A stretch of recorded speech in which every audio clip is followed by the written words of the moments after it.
সম্প্রদায়ের শরীরের মধ্যে যখন চুলকানি ওঠে তখন তাদেরকে মলম দেওয়ার দায়িত্ব হলো উলামায়ে কেরামদের।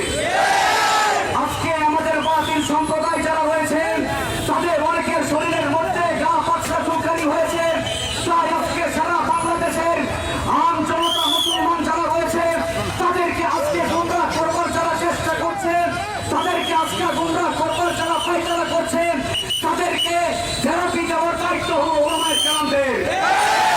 মুহতারাম হাজিরিন, আপনারা অবগত আছেন গত কিছুদিন আগে মাজার ভাঙ্গার কারণে আমাদের মুসলিম ভাইদের উপর, আমাদের আলেম সমাজের উপর যেই মামলা দায়ের করা হয়েছে, আমরা বাতিল সম্প্রদায়কে বলতে চাই, তোমরা যেখান থেকেই থাকো না কেন, আমাদের উলামায়ে কেরামদের উপর যদি, আমাদের মুসলমানদের উপর যদি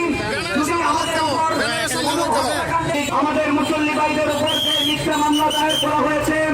আমরা প্রশাসনকে বলবো যদি তাদেরকে ধরে ধরে আজকে আমাদের দেশের মধ্যে সেই আন্দোলনটাকে, তাদেরকে যেই মাজার পূজারী তাদেরকে যদি ধরে ধরে তাদেরকে আমাদের উপর সেই মিথ্যা মামলা দায়ের করা হয়েছে, তাদেরকে যদি প্রশাসনের পক্ষ থেকে না ধরে ধরে জেলের ভিতরে ঢোকানো হয়, তাহলে প্রশাসন আমাদের উলামায়ে কেরামদেরকে আটকিয়ে রাখতে পারবে না ইনশাআল্লাহ। এই জন্য উলামায়ে কেরাম যারা রয়েছেন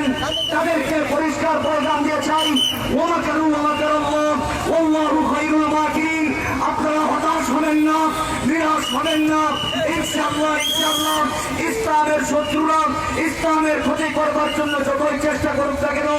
এই পৃথিবীর মধ্যে যতদিন পর্যন্ত আলেম ওলামা জীবিত আছেন, ইনশাআল্লাহ ইসলাম বিদ্বেষের প্রত্যেকটা পায়তারাকে তার সঙ্গে জবাব দেওয়া হবে, তার সঙ্গে জবাব দেওয়া হবে। অবস্থান করে অবশ্যই মুখে ইনশাআল্লাহ দেখা হবে পরবর্তী কোনো যুদ্ধের ময়দানে।